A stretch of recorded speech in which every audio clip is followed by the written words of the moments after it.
Muito boa tarde, estamos de volta, Mundial e você chegando para te fazer companhia nesta tarde. Mais uma tarde gostosa aqui em São Paulo. Estamos no estúdio ao vivo. Você pode nos acompanhar no Vibe Mundial FM lá no YouTube. Só acessar também o nosso site vibemundialfm.com.br. Estou recebendo hoje aqui para um bate-papo super gostoso e importante, Dani Costa. Bem-vinda, Dani. Obrigada, querida. Prazer estar aqui com você hoje. Prazer te receber. Esse bate-papo, uma pessoa tão leve.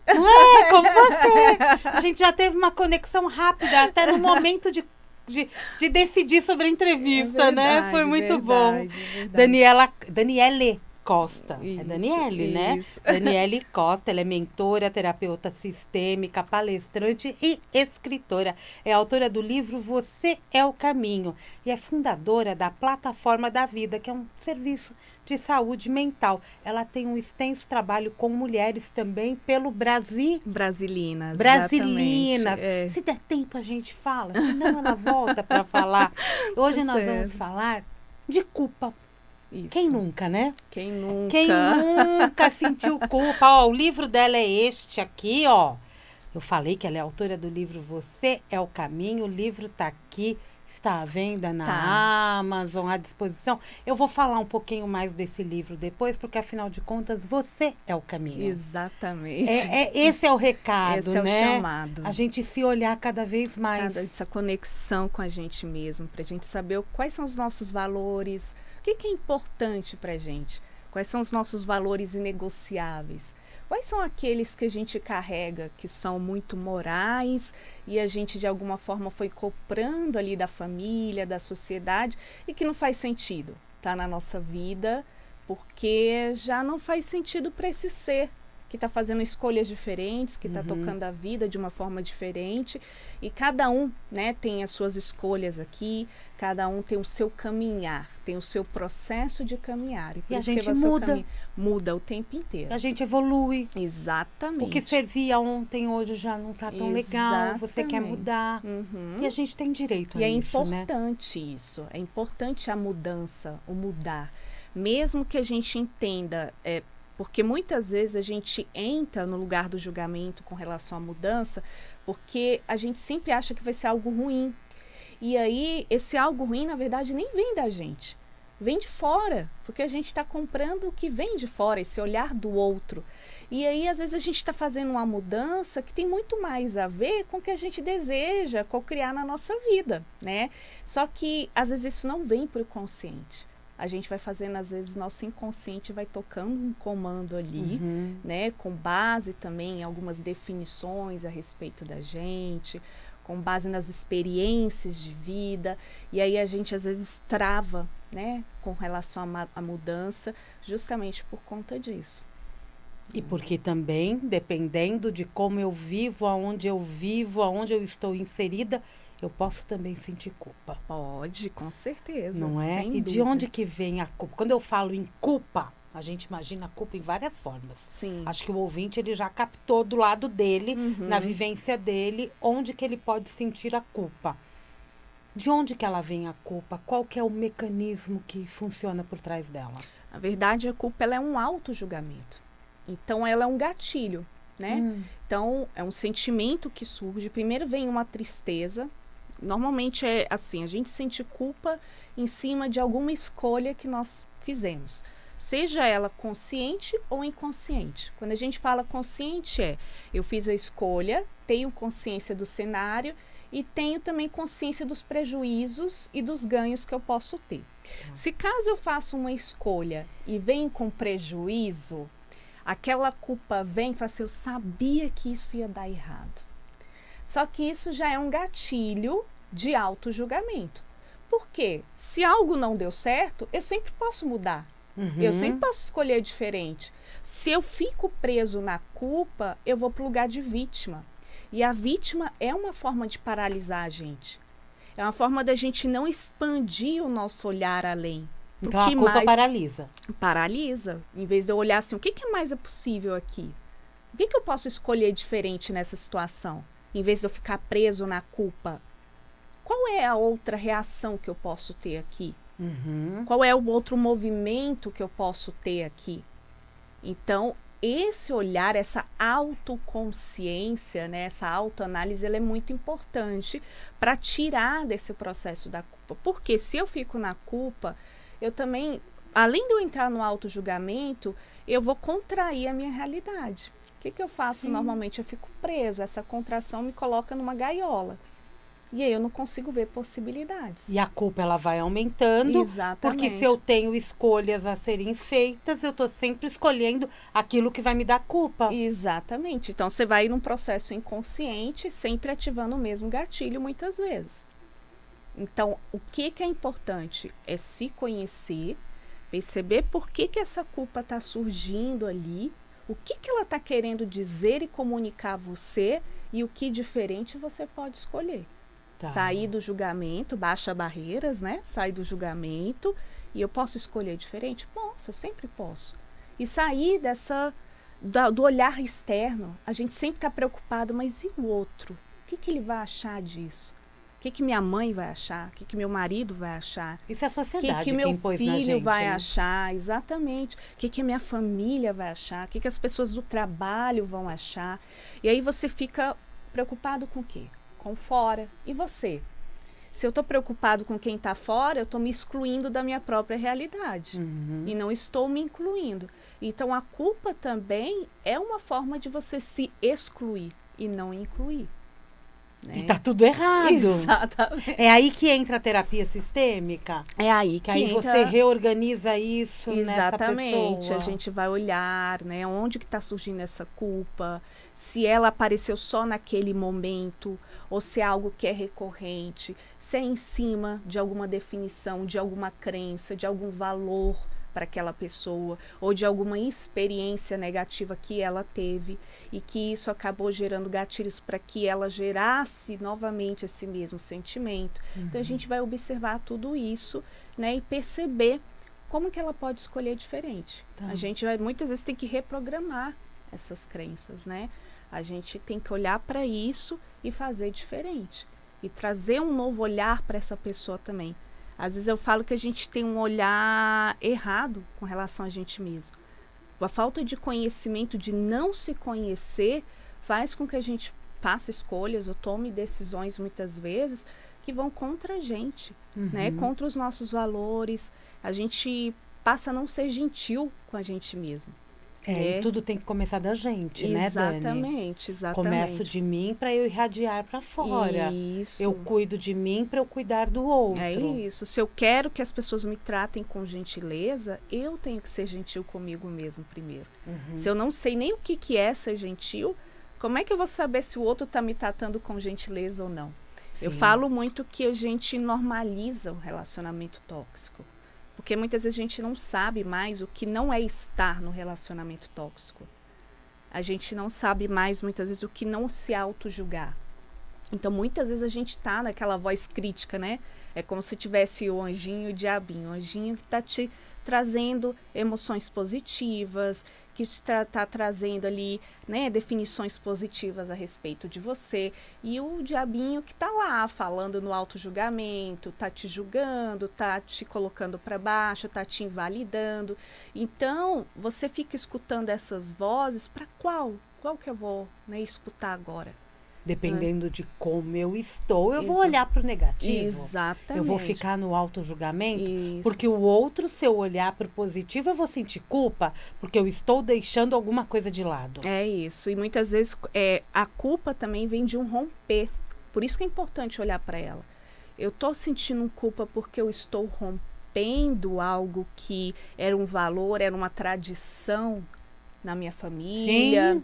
Era uma tradição na minha vida, né? E eu defini aquilo dali como importante, como significativo, mas agora não é mais.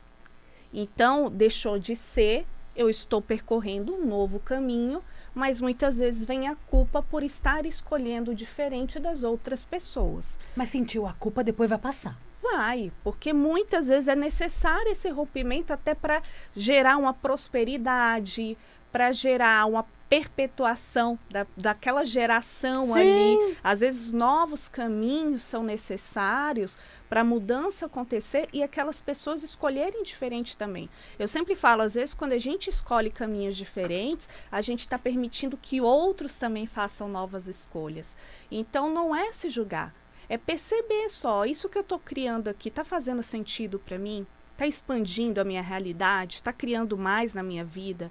Eu estou sendo realmente gentil comigo? Essas pessoas que estão próximas de mim também, são relacionamentos nutritivos? O meu trabalho está sendo nutritivo? Então, sempre se fazer perguntas, se autoanalisar, trazer essa Com calma, né? Exatamente, com calma, exatamente.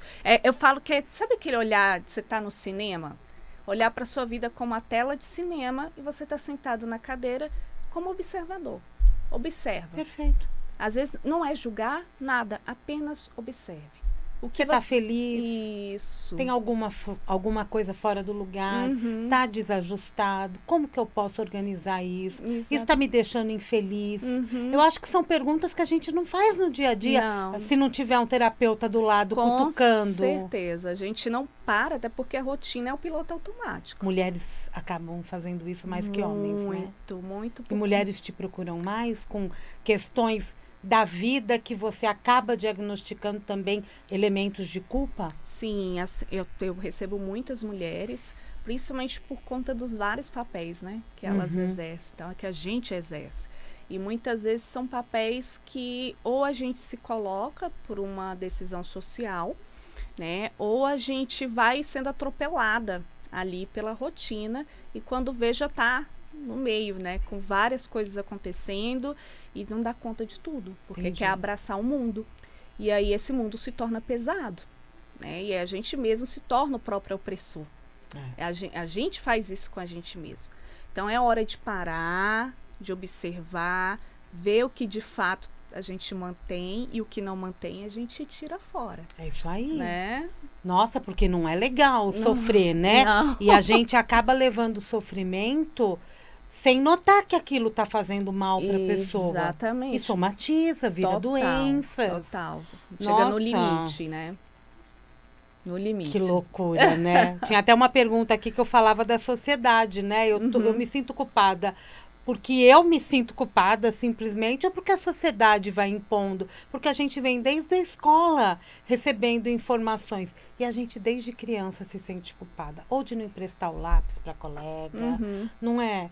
E tem a comparação, né, Samira? Então a gente foi criado até o próprio formato da sala de aula.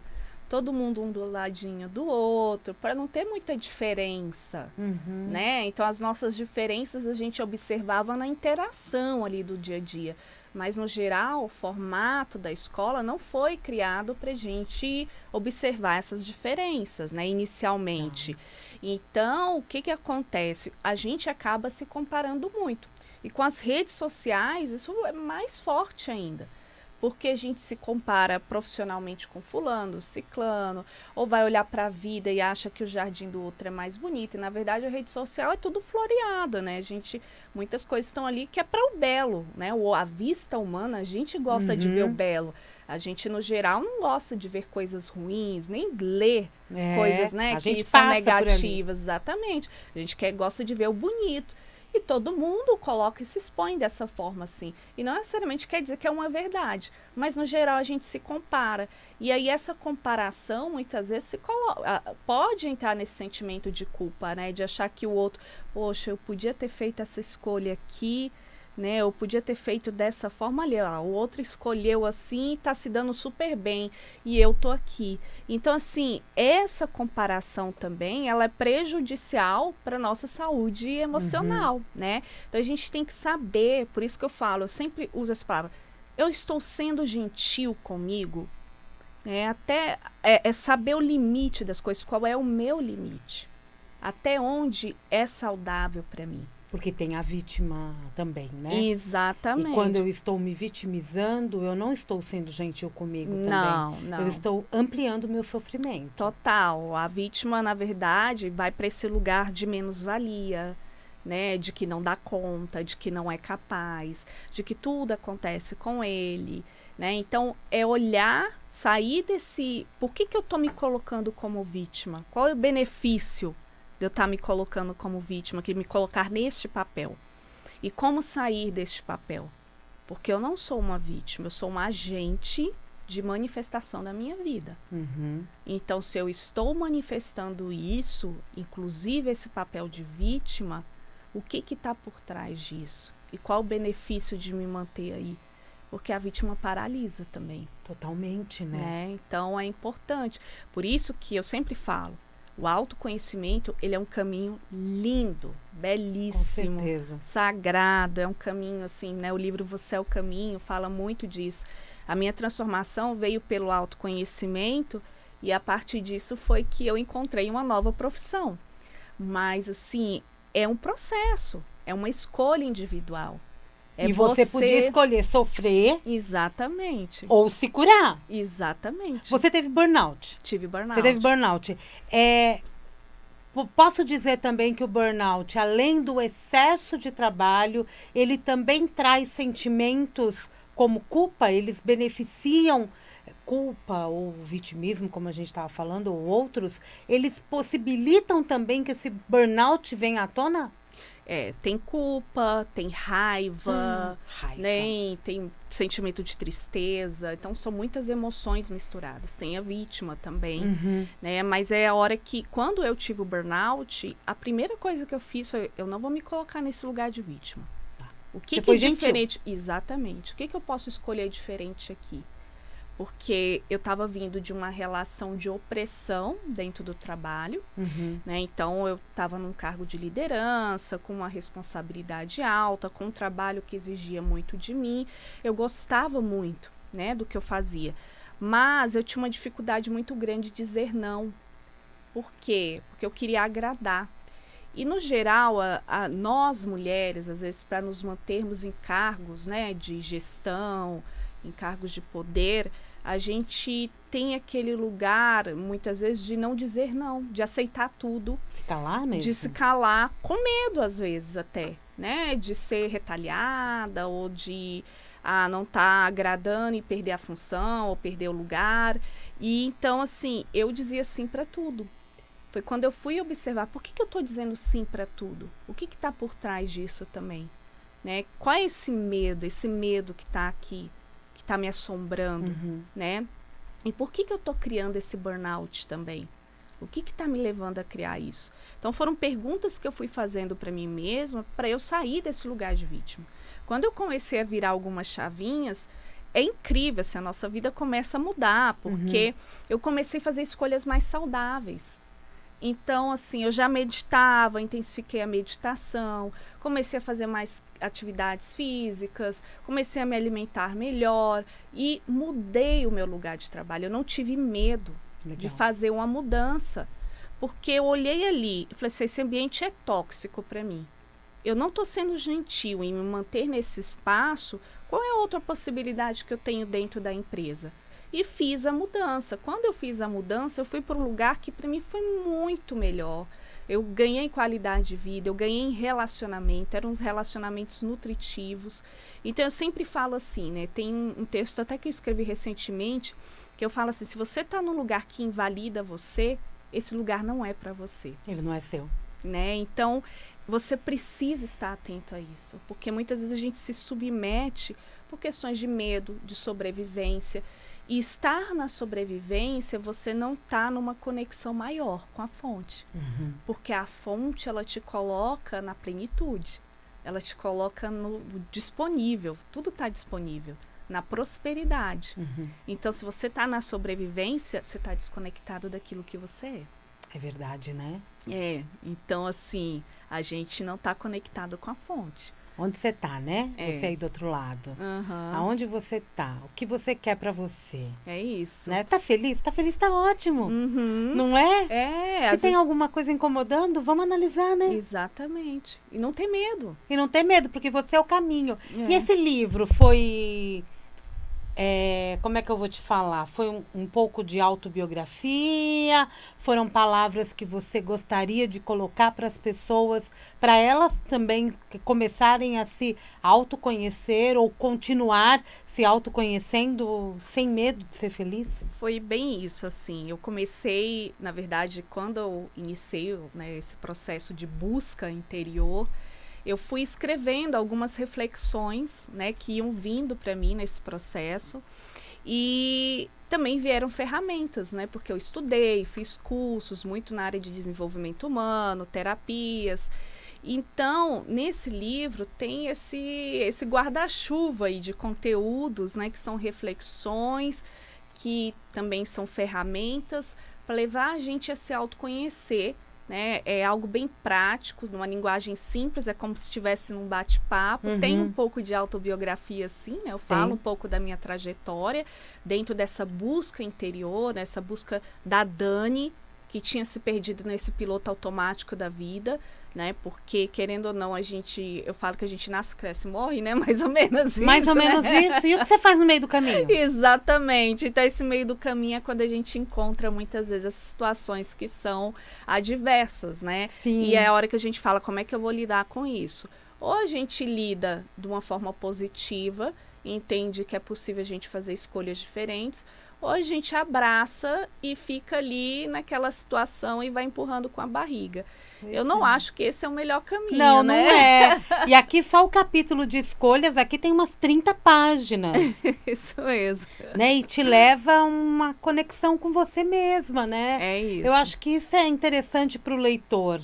Ele mergulhar no livro e mergulhar em si, né? Com certeza, Eu acho dúvida. Que isso é o esse caminho é o convite, mesmo. Esse é o convite do trabalho, né? Do livro, do teu trabalho. Exatamente. Abrir questionamentos. A gente parar de achar que o medo existe, a culpa existe, a raiva existe. Mas existe por quê? Está comigo por quê? É isso. O que está querendo dizer sobre mim? Exato. O que esse sentimento está querendo falar a respeito de mim mesmo? Exato. Porque tudo que está no meu mundo tem a ver comigo. Isso não quer dizer, eu sempre falo assim, Dani, mas você atravessou hoje, sua vida é um céu de brigadeiro. Não, gente, todo mundo vai encontrar no dia a dia alguma situação para a gente revisitar, para poder reelaborar, para poder se autoanalisar. Eu até hoje faço terapia, para mim é muito importante, até porque eu atendo outras pessoas e eu esbarro com as minhas questões também. Lógico. E se a gente deseja evoluir como ser humano, eu entendo que o autoconhecimento, ele é uma ferramenta de evolução. Não existe outra forma da gente buscar aí um caminho de evolução, a não ser se conhecendo. E nunca falamos tanto a respeito, né? Exatamente. Porque é um contexto hoje que a gente está vivendo de pessoas com várias personalidades, que pensam diferentes, né? Com as nossas diferenças, cada um tem. E aí, como é que a gente lida com isso se a gente não se conhece? Como é que eu vou respeitar você e o seu espaço se eu não respeito a mim mesma? E sem esse autoconhecimento, tudo vai me tirar do prumo. Exatamente. Tudo vai me desestabilizar. É e, isso. na verdade, a gente pode resolver as questões de uma forma mais saudável. Sim, sempre. Mais leve. É isso que eu falo no livro também. Como a gente pode fazer isso com leveza? Por favor, né? Então, assim, tornar a vida, assim, leve, tranquila. Leve. Aí do outro lado, tá quase acabando o programa.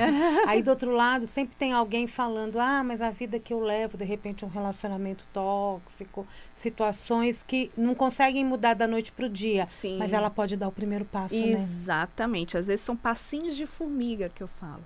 Começa devagarzinho. Não começa a dar passo maior que a perna, porque às vezes você já está numa situação de sofrimento e a depender da mudança que você venha fazer, pode te levar ainda mais para o sofrimento. Então, a gente se conhece, a gente percebe o que é possível dentro daquele cenário e começa a dar passos para a mudança, se respeitando e sendo gentil sempre. Sempre. Você pode começar seguindo a Dani Costa no Instagram. Isso. Qual que é o Instagram? O meu pessoal, né, Dani Costa Oficial. E o Plataforma da Vida Oficial, que é onde tem os conteúdos de autoconhecimento. Plataforma da Vida, Dani Costa Oficial, e tem o Brasilinas. Tem o projeto Brasilinas, que é um projeto voltado para mulheres em situação de vulnerabilidade social e que a gente leva ações de desenvolvimento humano e autoestima para essas mulheres. Então, hoje a gente tem uma parceria com a Casa Noeli, que fica em Ariquemes, Rondônia. Nós trabalhamos com as mulheres acolhidas pela casa. A grande maioria delas vem de uma situação de abuso ou violência doméstica. É isso. E o livro está na Amazon e nas Amazon, melhores plataformas isso, do mercado. Exatamente. Aqui Tá em São aqui, Paulo, Você é o Caminho. tá na Martins Fontes também. Martins Fontes, aqui Aham. pertinho. É. E tem um mantra, só para fechar? Eu me honro, escolho quem me honra, escolho o que me honra. É isso aí, tudo isso tá aqui no livro, nessa entrevista que você pode ouvir de novo, quantas vezes quiser. Obrigada, Obrigada, Dani. meu amor. Sucesso para você, viu? Ai, Que bate-papo gratidão. gostoso. Olha, para falar de culpa. Muito bom. Um grande beijo. Obrigada. Mundial, e você vai ficando por aqui. Eu volto daqui a pouquinho, tem Jornal da Boa Notícia. Até lá.